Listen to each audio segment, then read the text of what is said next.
Scan for Sovi and straight A's only. Let's go! In part A, the total mechanical energy of the cart spring system is conserved because friction is negligible, so E equals K plus U equals constant.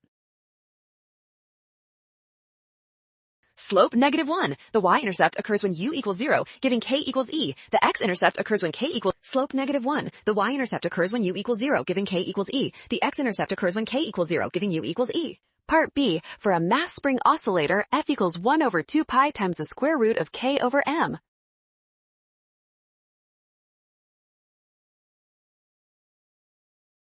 After the 3m0 block sticks to the cart, the oscillating mass is m0 plus 3m0 equals 4m0, so F sub 2 equals 1/2 F.